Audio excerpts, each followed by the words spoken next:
What's up, YouTube? Welcome to Wave 4, Day 3, third day on my taper. And I used to call this day my light leg day, but I think I'm just going to change that to lower day. Because the weight has been increasing, and now it's actually getting pretty difficult. So, you see my annotation there. He was actually a friend of mine at the gym. He was just checking out my depth and squat form there. So, on this first set, I have 260 pounds on the bar, going for 6 to 10 reps. Sorry about all that stuttering. Yeah, 6 to 10 reps. 2 sets only today because it is a taper day. And this first set of squats, actually, it was weird.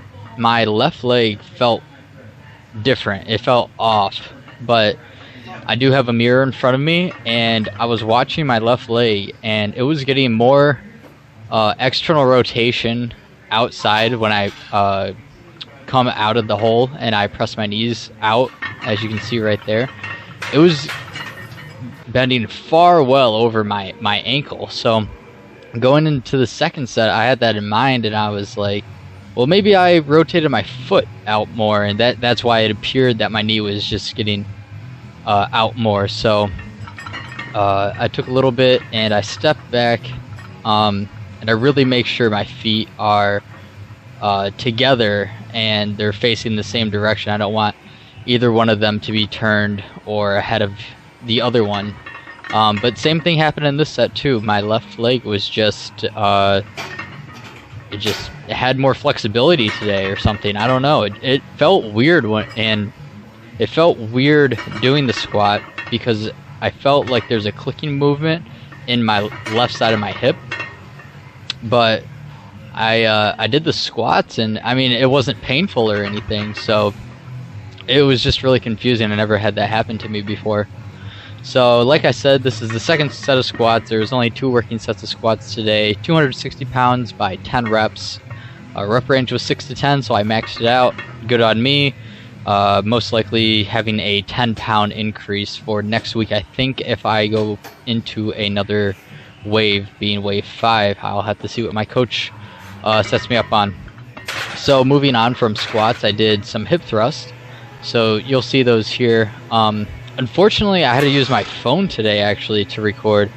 My camera, it has this weird thing where if I put my SD card in my DSLR camera, it reformats the card, and when I put it back into my camera I take with me to the gym, my camera turns on and then it just restarts itself, and it can't read the card, and it's just in this endless cycle until I can come home and actually clear whatever memory was on the card. So I had to use my phone, and it had this weird autofocus, so I look a little bit out of focus. But these hip thrusts today, I have that was a set of 10. I have 135 pounds on the bar. This set is way more in focus. It's a lot nicer to watch. And these were quite difficult. Last week I did 115 pounds for 3 sets, excuse me, of 12 reps. And today I got 135 pounds by 10 reps, 9 reps, and 9 reps. I actually did 4 sets last week. Remember, this week is taper, so 1 less set. And I did go ahead and get another angle of the hip thrust for my last set right here. And as you can see, I have a yoga mat, and I actually put the foam piece on the bar because the bar was still digging into my hips quite brutally, and it really did not feel pleasant hip thrusting. So sometimes I think I can hip thrust even more. It's just the excruciating pain that I get from the bar digging into my hips. I just don't want to do anymore. So I really need to find something to soften the bar digging into my hips here. But I think my form is looking a lot better than it was a few weeks ago. I think this is only the 4th week I've done these. So, and I've been increasing my numbers. Moving on from those, I went into single-legged curls, leg curls here.